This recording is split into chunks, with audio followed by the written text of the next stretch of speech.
Hi friends. இன்றைக்கி பார்த்தீங்கன்னா திருப்பூர் ரிதன்யா கேஸை பார்த்துக்கிட்டிங்கன்னா வரதட்சணை கொடுமைனால அந்த பெண் வந்து தற்கொலை பண்ணி இறந்துட்டாங்க அப்படிங்கிறத நிறைய பேர் பார்த்துருப்பீங்க. 27 வயசில் அந்த பொண்ணு கல்யாணம் முடிச்சு வச்சுருக்காங்க.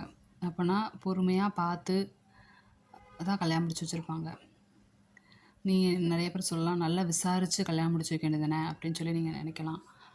சிலர் வெளித்தோட்டத்தை பார்த்திங்கன்னா நல்லவங்கள போல் இருப்பாங்க, வெளியில் பழகும்போதும் நல்லவங்க மாதிரி பழகுவாங்க.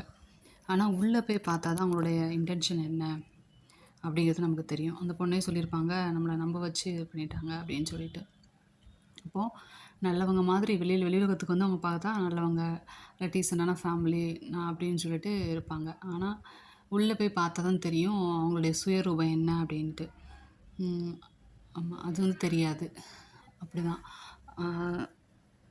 அதான் பெண்ணை கட்டி கொடுக்கும்போது நல்லா விசாரித்து நல்லா பார்த்து தான் கட்டி கொடுக்கணும். ஆனால் இந்த கேஸில் எப்படின்னா, அவங்க விசாரிச்சிருப்பாங்க, ஆனால் விசாரித்த வரைக்கும் நல்ல குடும்பம் அப்படின்னு சொல்லி தான் பொண்ணை வந்து கட்டி கொடுத்துருக்காங்க. அந்த பொண்ணு கொஞ்சம் தைரியமாக இருந்திருக்கலாம். ஒரு வேளை நீங்கள் இதை பார்த்துட்ருக்கவங்க உங்கள் ஃபேமிலியில் வந்து வரதட்சணை கொடுமைப்படுத்துகிறாங்க அப்படின்னு சொல்லிட்டு நீங்கள் நீங்கள் எப்போ ஒரு இடத்துல நீங்கள் ஒரு பாதுகாப்பு உணர்றீங்களோ அப்போ அது உங்களுக்கான இடம். நீங்கள் அந்த இடத்துல நீங்கள் பாதுகாப்பு உணரலை, உங்கள் உயிருக்கோ இல்லை உங்களை ரொம்ப காயப்படுத்துகிறாங்க, உங்கள் சரீரத்தில் காயப்படுத்துகிறாங்க அப்படின்னா நீங்கள் அங்கே இருக்க வேண்டிய அவசியம் இல்லை. உங்களுக்கு இந்த உலகம் வந்து ரொம்ப பெருசு, உங்களுக்கான உலகம், இந்த உலகம் வந்து ரொம்ப பெருசு. அதனால் வந்து இதுதான் என்னோடய வாழ்க்கைன்னு ஆகிப்போச்சு, என்ன செய்ய மேரேஜ் பண்ணி வந்துட்டேனே, இதை நான் அட்ஜஸ்ட் பண்ணி தான் போகணும் அப்படின்ட்டு கிடையாது. அதாவது சின்ன சின்ன காரியங்களுக்காக நான் சொல்லலை. உடல் அளவில் உடல் ரீதியாக வந்து ரொம்ப உங்களை காயப்படுத்தும் போது, உங்களை வந்து நீங்கள் உயிருக்கே உத்தரவாதம் இல்லை அப்படிங்கும்போது நீங்கள் வந்து அந்த இடத்துல நீங்கள் இருக்க வேண்டிய அவசியம் இல்லை. மாமனார் மாமியார் சப்போர்ட் எதுவுமே இல்லை, வேறு எனக்கு எதுவும் எந்த இதுவும் இல்லை அப்படின்ற பட்சத்தில் வந்து நீங்கள் வந்து உங்கள் உயிரை மாற்றிக்க வேண்டிய அவசியமும் கிடையாது. இந்த உலகம் ரொம்ப பெருசு, இது உங்களுக்கான உலகம். கடவுள் உங்களை படைக்கும் போதே உங்களுக்காக தான் படைச்சிருக்காங்க. ஒவ்வொரு நாளும் உங்களுக்காக தான் அந்த நாள் பிறக்குது. அப்படி இருக்கும்போது டவுரி தொல்லையில் நீங்கள் இருக்கீங்க அப்படின்னா, நீங்கள் வந்து அதை உங்களை மேனேஜ் பண்ண முடியும் அப்படின்னா நீங்கள் அட்ஜஸ்ட் பண்ணி இருங்க. மேனேஜ் பண்ணவே முடியாது, என்னோடய உயிருக்கே உத்தரவாதம் இல்லை அப்படிங்கிற தற்கொலை வந்து அதுக்கு முடிவே ஆகாது. தற்கொலை பண்ணுறது உங்களுக்கானவர்களை வந்து அது காயப்படுத்துகிற மாதிரி இருக்கும். இந்த பெண் வந்து தற்கொலை பண்ணிட்டாங்க, ஆனால் இதை சார்ந்த அவங்க குடும்பத்தினருக்கு எவ்வளோ ஒரு வலியை வேதனையை ஏற்படுத்தும். அவங்க நான் பாரமாக இருக்கக்கூடாதுன்னு நினச்சிட்டு இறந்துட்டாங்க, ஆனால் அது எவ்வளோ வலியை வந்து அந்த குடும்பத்துக்கு ஏற்படுத்தும். அது அவங்க சாகிற வரைக்குமே அந்த வலி இருந்துட்டு தான் இருக்கும். குற்ற உணர்ச்சி வந்து மெயினாக வந்து குற்ற உணர்ச்சி இருக்க தான் செய்யும். குற்ற உணர்ச்சி இருக்கும்போது அவங்களால சரியாக சாப்பிட முடியாது, அப்படி நிம்மதியாகவே அவங்களால இருக்க முடியாது. விஜய் சித்ரா கூட பார்த்துருப்போம். அவங்க பார்த்து பாண்டியன் ஸ்டோரில் நடிச்சிருப்பாங்கள்ல, அவங்க லைஃப்லையும் பார்த்தீங்கன்னா அவங்க தன்னோட லைஃப் பார்ட்னர் சரியில்லை அப்படின்னு தெரிஞ்சது என்ன ரீசன் தெரில, ரொம்ப மன உளைச்சலில் அவங்க இருந்திருக்காங்க. அவங்க தற்கொலை பண்ணாங்களா இல்லை அவங்க கொலை பண்ணாங்களான்னு தெரியல. ஆனால் பார்த்தா அவங்க லைஃப் அவங்க பெற்றோர் அவங்க இறப்பை குறித்து எவ்வளோ வருத்தப்பட்டு கடைசி அவங்க அப்பா தற்கொலையே பண்ணிக்கிட்டாங்க. அப்போது ஒரு பெண்ணுடைய வாழ்க்கைங்கிறது வந்து ரொம்பவே ஒரு முக்கியமானது. திருமணம் பண்ணி கொடுக்க போகிறீங்கன்னா தீர விசாரிங்க. அந்த பெண் குடும்பத்தார், மாப்பிள்ளை குடும்பத்தார் எப்படிப்பட்டவங்க அப்படின்னு சொல்லி விசாரித்து அதுக்கப்புறமா நீங்கள் மேரேஜ் பண்ணி கொடுங்க. மேரேஜ் பண்ணி கொடுத்ததுக்கப்புறமா அது ரீமேரேஜ் பண்ணுறது ரொம்ப கஷ்டம். அதை விட நிறைய பேர் மன உளைச்சல் என்ன செஞ்சுறாங்கன்னா சூசைட் பண்ணிக்கிறாங்க. தயவுசெய்து அப்படி பண்ணாதீங்க. உங்களுக்கான உலகம் பெருசு, உங்களுக்கான லைஃப் அமையும். எவ்வளோ பேர் இருக்காங்க, அதனால் உங்கள் லைஃப் அமையும்.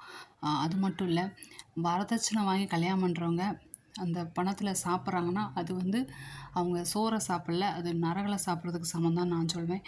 ஏன்னா அவங்க பெற்றவங்க வந்து பொண்ணுக்கு வந்து ஆசையாக கொடுக்குறது வேறு விஷயம். அதை டிமாண்ட் பண்ணி இவ்வளோ கொடுத்தாதான் நீ அப்படின்னு சொன்னால் அப்புறம் நீ எதுக்கு இருக்கிற, அப்புறம் நீ எதுக்கு ஆம்பளை, அந்த அந்த அந்த மாதிரி தான். அப்போது பொண்ணோட வீட்டில் வாங்கி தான் வாழ்கிறாங்க அப்படின்னா அதுக்கு பேர் சோறு கிடையாது, அதுக்கு பேர் வேறு தான். ஆமாம், அது ஒன்று. இன்னொன்று வந்துட்டு சில இடத்துல பார்த்திங்கன்னா பெண் வீட்டார் வந்து ரொம்ப ஓங்கியிருப்பாங்க. ஆண் வீட்டுக்கார ஆமாம், அவங்கள வந்து சஃபர் பண்ணுற மாதிரி இருப்பாங்க. என் பொண்ணை நீ பார்த்துக்கல, என் பொண்ணுக்கு இப்படி பண்ணணும், அப்படி பண்ணணும், என் பொண்ணை நான் எப்படி வளர்த்தேன்னு தெரியுமா, என் பொண்ணை நான் அப்படி பார்த்துக்கிட்டேன், இப்படி பார்த்துக்கிட்டேன், ஆனால் அப்படி இப்படின்னு சொல்லிட்டு என்ன செய்வோம்னா, பெண் வீட்டார் வந்து டாமினேட் பண்ணுவாங்க. டாமினேட் பண்ணிவிட்டு மாப்பிள்ளை வீட்டுக்காரங்களை வந்து என்ன செய்வாங்கன்னா கீழே அடக்க பார்ப்பாங்க. ஏன்னா கொஞ்சம் அவங்க ரிச்சாக இருந்தாங்க, இல்லைன்னா கொஞ்சம் சவுண்ட் ஆஃப் பார்ட்டியாக இருந்தாங்க அப்படின்னா இவங்கள அடக்க பார்ப்பாங்க. அந்த மாதிரி 2 வீட்டு சைட்லேயுமே இந்த மாதிரியான காரியங்கள் இருக்குது. அதனால் நீங்கள் கல்யாணம் பண்ணி கொடுக்க போகிறீங்க அப்படின்னா 2 வீட்டு சைட்லேயும் நல்லா விசாரித்து நம்ம குடும்பத்துக்கு செட் ஆகுமா அப்படின்னு பாருங்கள். ஒருவேளை அவங்க ரொம்ப பணத்துக்கு ஆசைப்படுறவங்களா இருந்தாங்க அப்படின்னு சொன்னால் கண்டிப்பாக நீங்கள் கொடுக்காதீங்க, மேரேஜ் பண்ணி கொடுக்காதீங்க.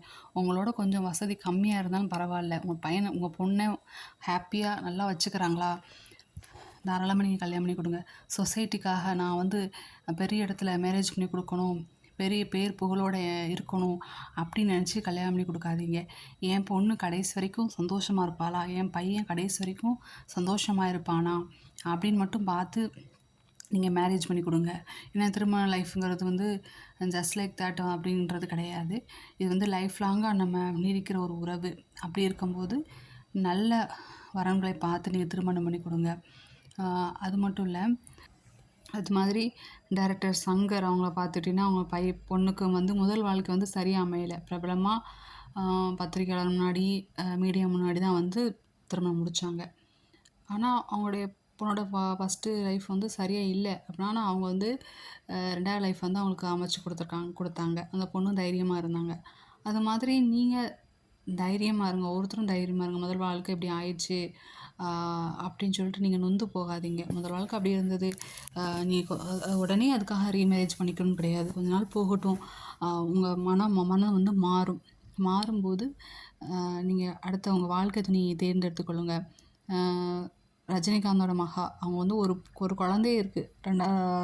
ஃபஸ்ட் மேரேஜ் பண்ணி சௌந்தர்யா ரஜினிகாந்துக்கு ஒரு குழந்தையே இருக்கும்போதே பார்த்துக்கிட்டிங்க அப்படின்னா அவங்க அப்பா அவங்களுக்கு ரீமேரேஜ் பண்ணி வச்சாங்க. அவங்க வந்து அடுத்த குழந்தை பிறந்து அவங்க லைஃப்பை லீட் பண்ணி கொண்டு போய்கிட்டு இருக்காங்க. அதனால் சிந்தனை தான் வந்து ஒரு மனுஷனுக்கு வந்து பெரிய ஒரு ஆயுதம். சிந்தனையை வந்து ஓட விடாதீங்க. இப்படி ஆயிருமோ, அப்படி ஆயிருமோ, அதாயிருமோ, இதாயிருமோன்னு நினைக்காதீங்க. உங்கள் லைஃப்பில் வந்து ஒரு நெகட்டிவான ஒரு நடந்துருச்சு அப்படின்னா அடுத்து பாசிட்டிவாக எப்படி இருக்கணும் அப்படிங்கிறத நம்ம யோசிச்சு போகணுமே தவிர அப்படியே அதையே குறித்து உட்காந்துக்கிட்டே இருக்காதீங்க. அந்த ஸ்பாட்லேயே உட்காந்துக்கிட்டு திங்க் பண்ணிக்கிட்டே இருக்காதீங்க. இருக்கும்போது தான் தவறான முடிவுகள் நம்ம எடுக்கிறதுக்கு நேரிடும்.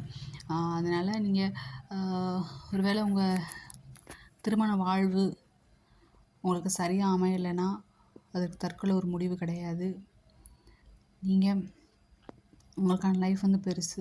இப்போ நிறைய யூடியூபர்ஸ் கூட பார்த்தீங்கன்னா ரீமேரேஜ் பண்ணிக்கிறாங்க.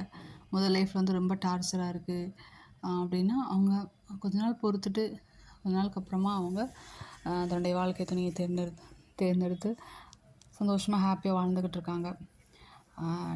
அதனால் நீங்கள் வருத்தப்படாமல் இருங்க. ஆண்டவர் உங்கள் வாழ்க்கையில் ஒரு பெரிய காரியத்தை செய்வார். தேங்க்யூ.